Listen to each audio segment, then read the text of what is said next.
tal? Tengan todos ustedes buen día, mis queridos amigos. Mi nombre es Fabricio Castro y en este momento estamos aquí para poder comentar una lección más acerca de la escuela sabática que estamos hablando en este trimestre. Si bien es cierto, hemos dejado de comentar algunas lecciones, pero en esta lección que ha pasado me ha dado esa iniciativa el Señor de poder comentar esta lección que está muy interesante.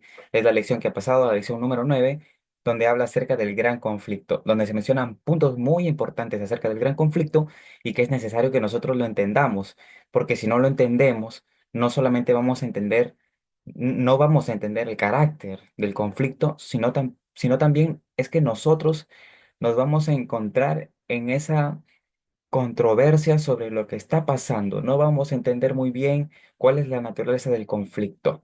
Y para eso, disculpen, tal vez la cámara, es la cámara de una laptop que no tiene tal vez la mejor cámara, pero no me van a ver a mí, así que tranquilo, ¿no? Vamos a compartir aquí unas diapositivas donde han sido preparadas específicamente para hablar de este asunto, para hablar de este tema, que es el gran conflicto. Muy bien, entonces vamos a empezar a hablar acerca del conflicto cósmico, ¿no? Que por cierto es el título de un libro del conflicto de los siglos, donde todos podemos adquirirlo, ¿no? Y si lo adquirimos en físico va a ser mucho mejor porque ahí vamos a estar completamente conectados con lo que se refiere al tema del conflicto. El conflicto cósmico, la lección número 9. Así que vamos a empezar. El conflicto cósmico. El versículo para memorizar se encontró en Génesis, capítulo 3 versículo 15.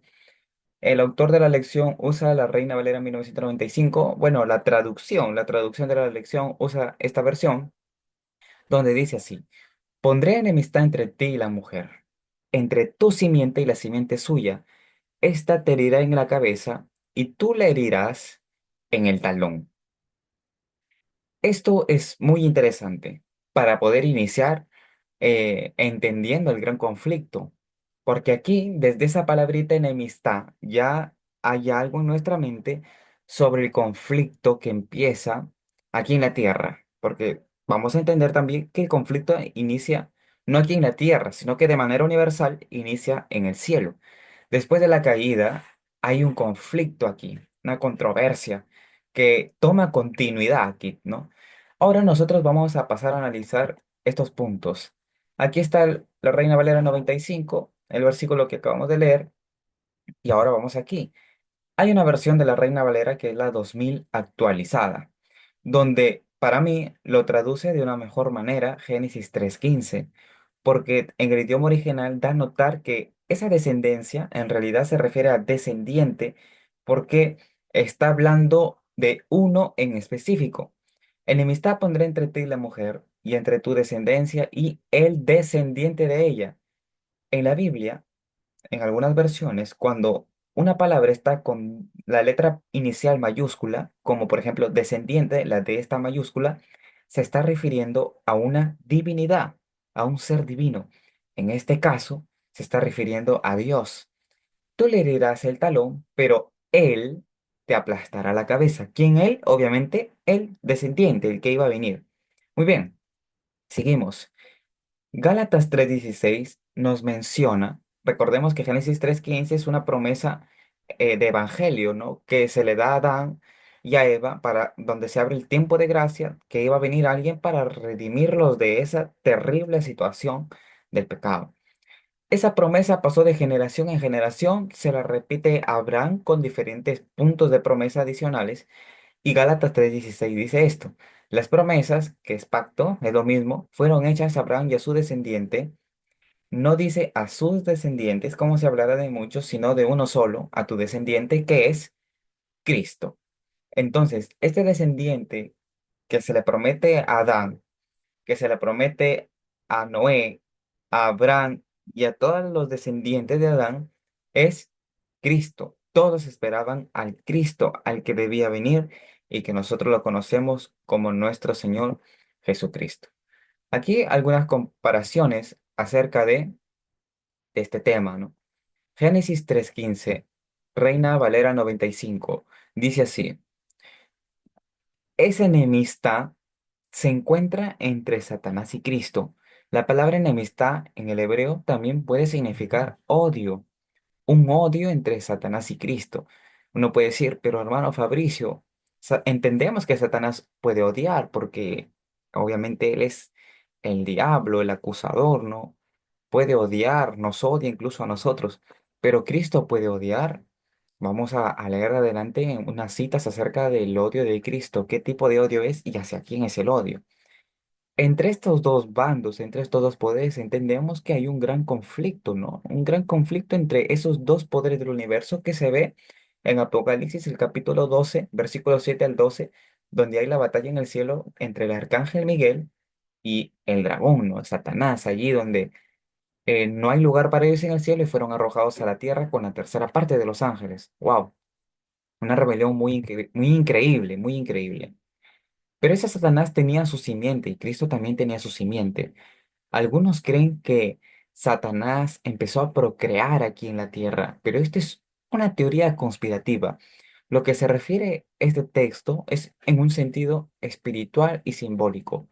La simiente de Satanás son aquellos seguidores de él que le siguen. En este caso, por ejemplo, la descendencia de Caín, que en Génesis capítulo 6 se le da el nombre a ellos como los hijos de los hombres o las hijas de los hombres.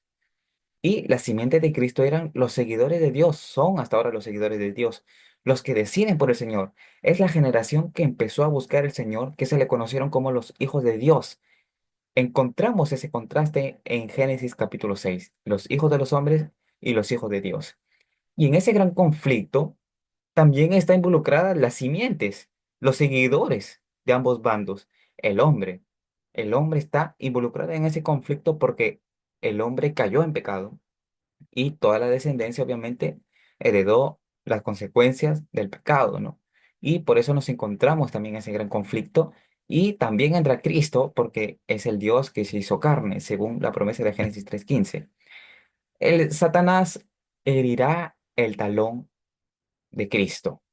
¿Qué significa eso? Significa que Satanás matará a Cristo y todos, debido a la muerte de Cristo, reconocerían el gran sacrificio de Dios.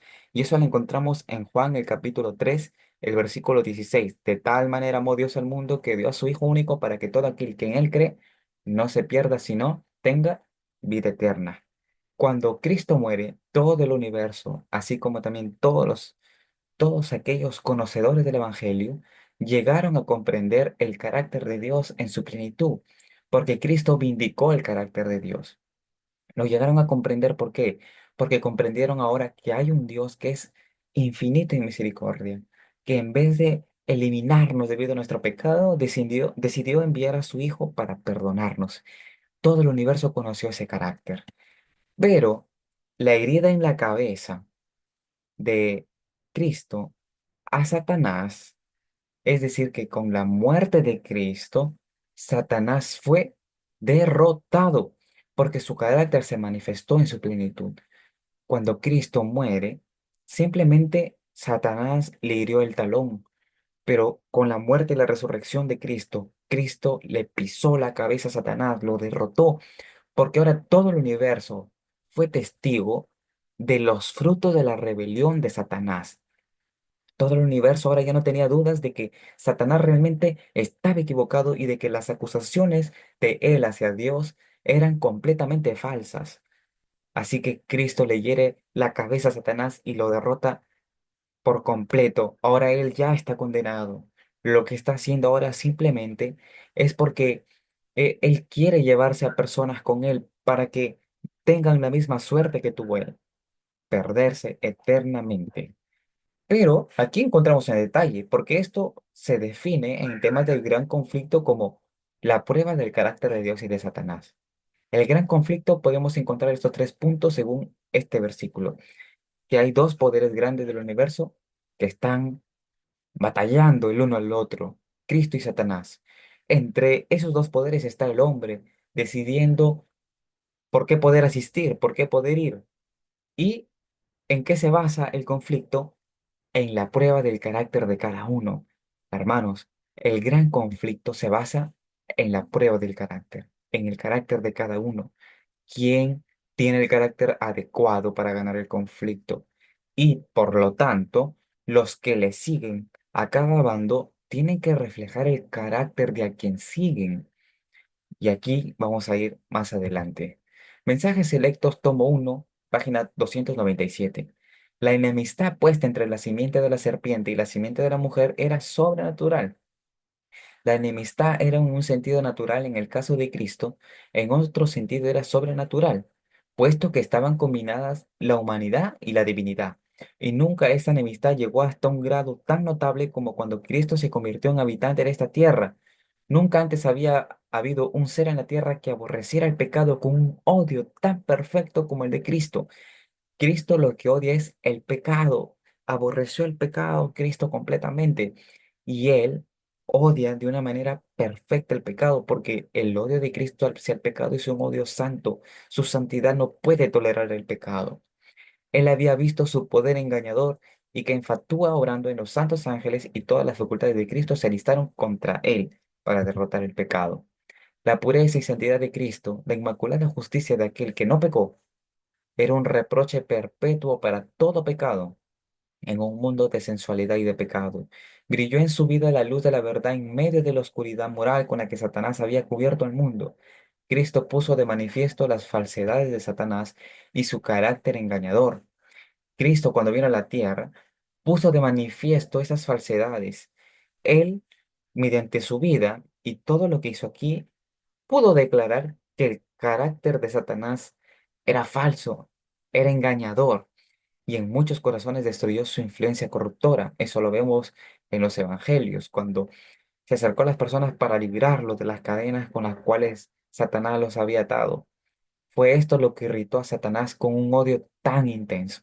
Aquí podemos encontrar el odio de Satanás, un odio hacia la bondad de Dios, un odio hacia el amor de Dios. Mientras Satanás odia al pecador que quiere acercarse a Dios, a todo ser humano que busca a Dios, Dios ama al pecador, lo ama, y eso es lo que odia Satanás.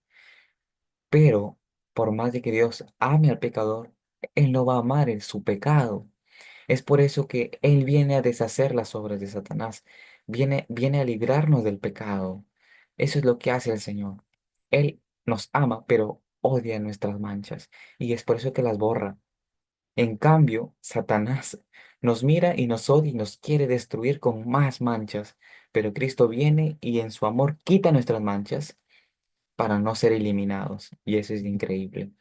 Con sus huestes de seres caídos se determinó a presionar con todo vigor en la contienda, pues había en el mundo, escuchen esto, había en el mundo uno que era un perfecto representante del Padre, uno cuyo carácter y cuyas prácticas refutaban las falsedades de Satanás en cuanto a Dios. Y aquí se está hablando de Cristo hombre cuando estaba aquí en la tierra. Cristo hombre era el perfecto representante del Padre.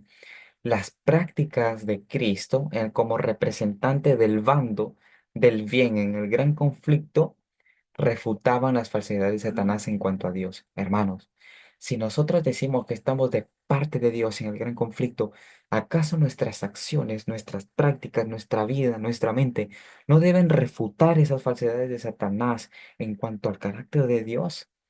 Satanás había acusado a Dios de los atributos que él mismo poseía, pero en Cristo vio a Dios revelado en su verdadero carácter, un Padre compasivo y misericordioso que no quiere que ninguno perezca, sino que todos procedan al arrepentimiento y tengan vida completamente eterna.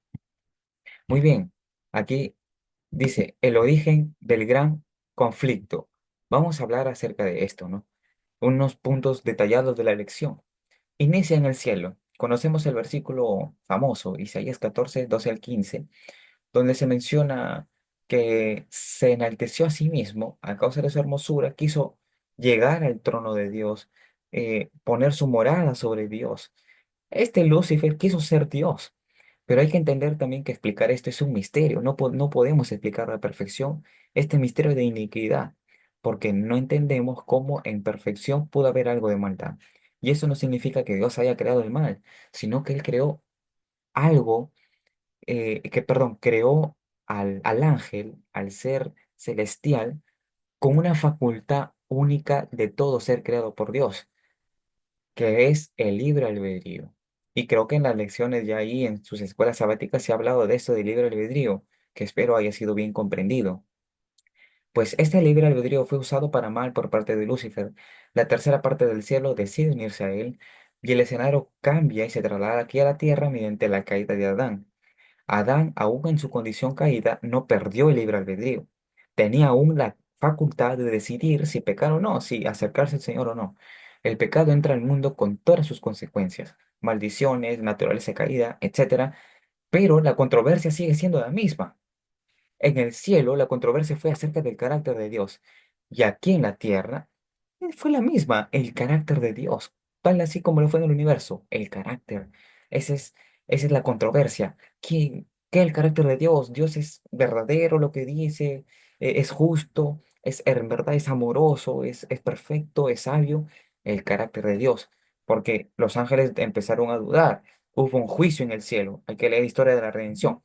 Hubo un juicio en el cielo acerca del carácter de Dios, si las acusaciones de Dios, perdón, de Satanás eran correctas o no.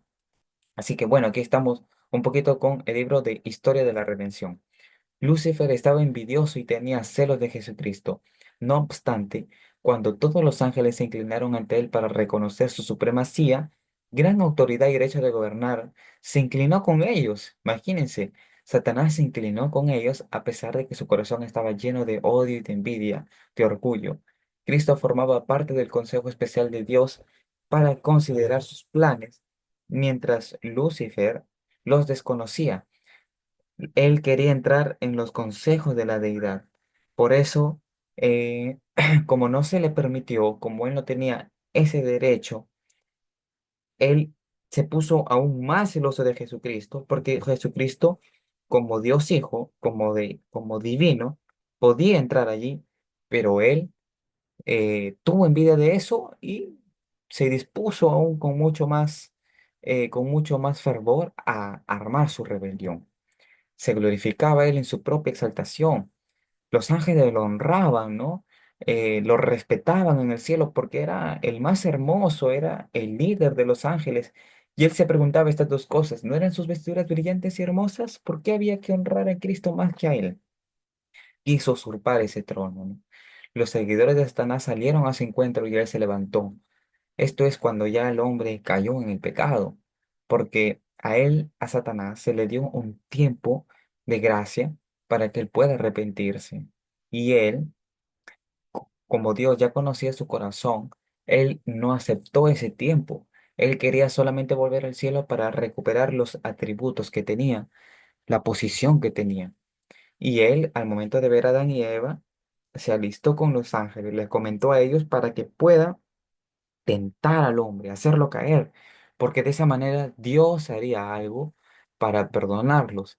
Entonces él y todos los ángeles caídos dispondrían de una buena oportunidad para compartir con ellos la misericordia de Dios. Si es que en caso eso fallaba, entonces ellos se unirían a Adán y Eva para ser destruidos, ¿no? Para probar la ira divina. Y eso es lo que está haciendo él también ahora. Él ya está condenado, pero quiere que todos seamos destruidos, ¿no? Así junto a él que suframos esa ira divina, ¿no? Sin embargo, él no puede hacer más allá de nuestro libre albedrío de decidir por Dios. Aquí hay un cuadro que le quiero dar créditos a Kevin Santín. Por cierto, lo saqué de una exposición que está en YouTube acerca de él cuando explica la creencia de la salvación. El pecado, ¿no? El pecado, cómo empieza en el cielo y la tierra, y la facultad que Dios nos dio, que es el libre albedrío, de elegir por él o no.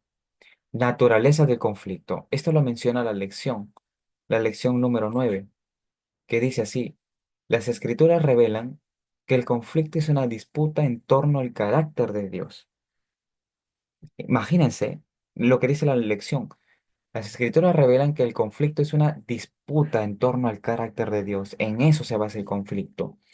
Un conflicto acerca de acusaciones difamatorias hechas por el diablo contra Dios en el sentido de que, entre otras cosas, el Señor no es totalmente bueno y amoroso. Imagínense, tales afirmaciones no pueden ser contrarrestadas mediante el poder o la fuerza. ¿Cómo entonces se contraargumentan esas afirmaciones. ¿Cómo entonces podemos nosotros comprobar quién tiene la razón? Entonces, ¿qué se basa el conflicto, aparte del carácter de Dios? Es en comparar esos caracteres. Tenemos que comparar esos caracteres para nosotros poder entender cuál carácter es el correcto y cuál carácter tiene razón. Bíblicamente comprendemos que el carácter de Dios es el que gana, que el carácter de Dios es el que vence, porque todo el universo mediante Cristo conoció ese carácter, pero aún seguimos en ese conflicto. Y hoy vamos a ver eh, cuáles son los detalles que se añadieron cuando el pecado entró a la tierra acerca del conflicto. En el conflicto, Satanás echa por tierra la ley, y esto hay que entenderlos. Satanás en el gran conflicto no quiere que se dé a conocer la ley divina, porque la ley refleja el carácter de Dios, el carácter divino.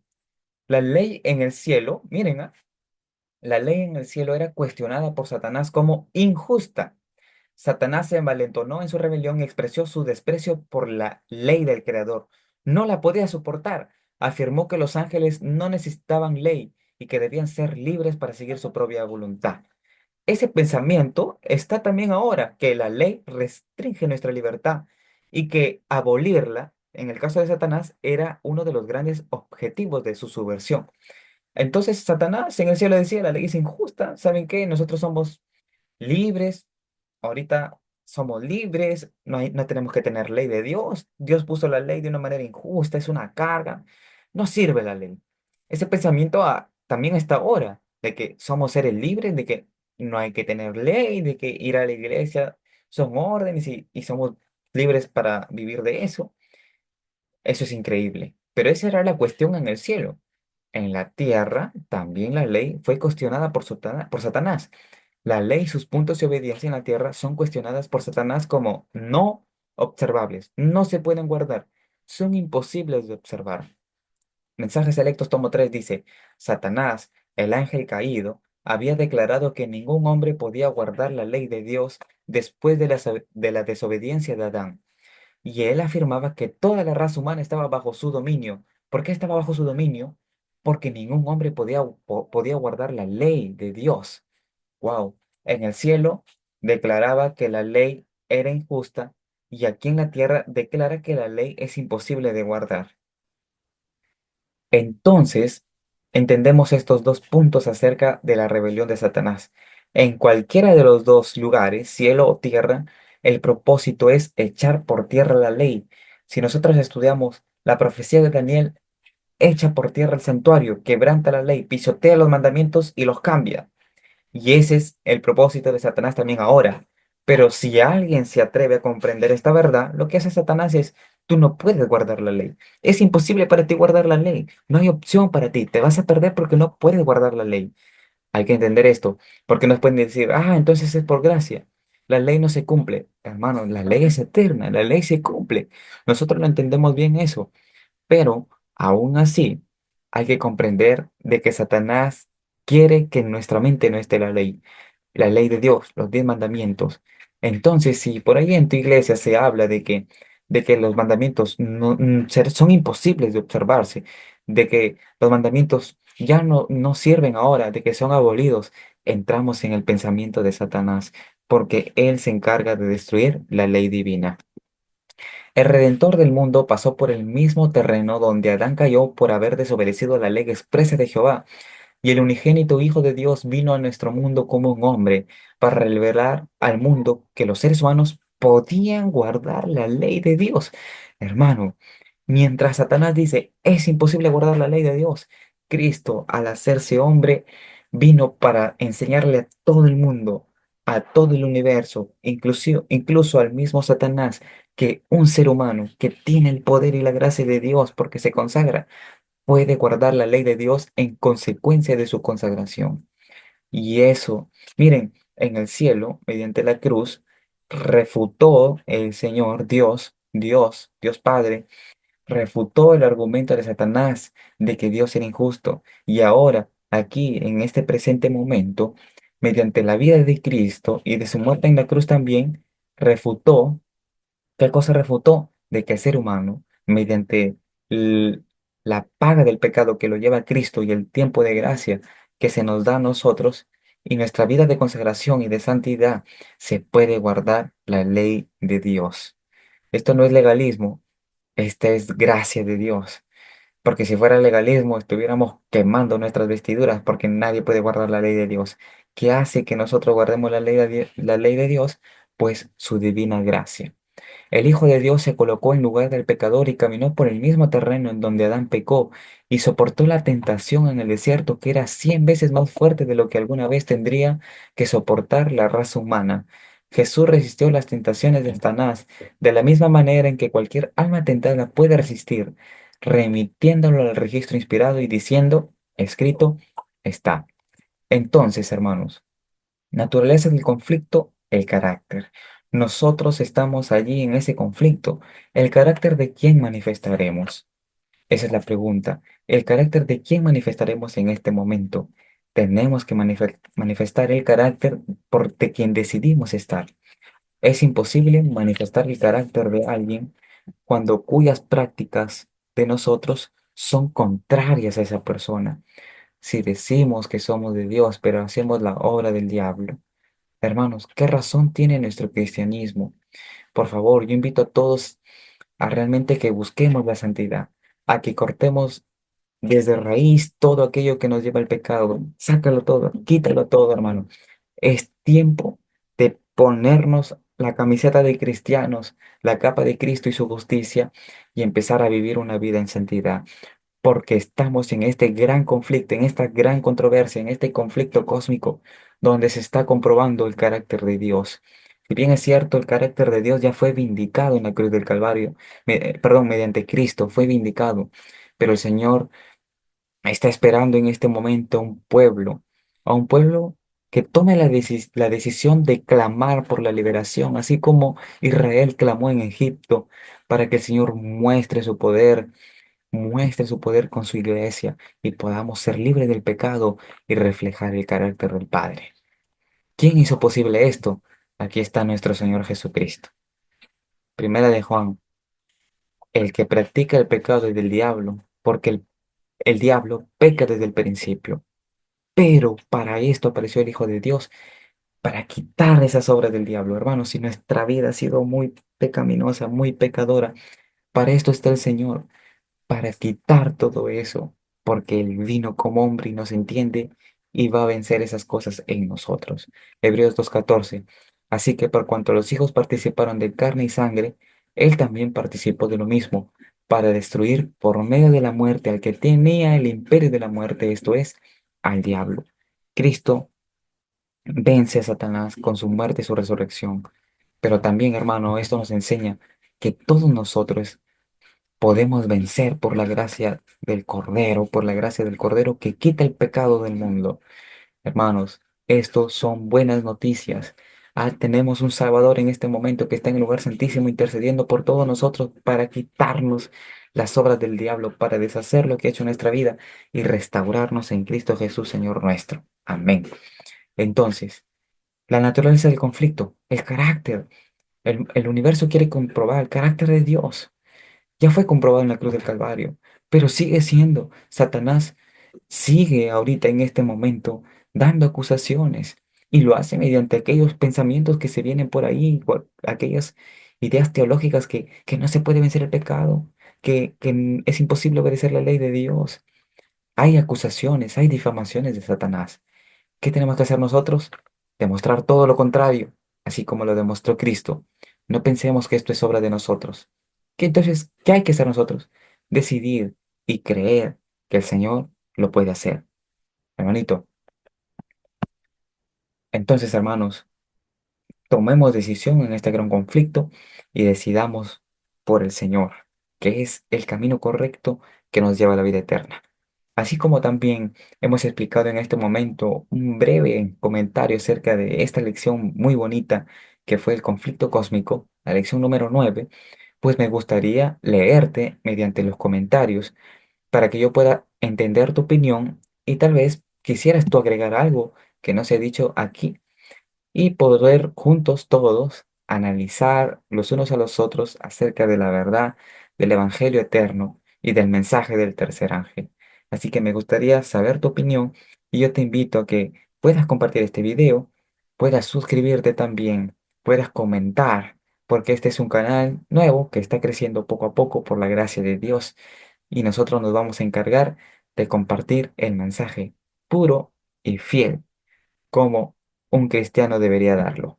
Así que Dios te bendiga y te espero en el siguiente video y espero tu comentario también. Bendiciones.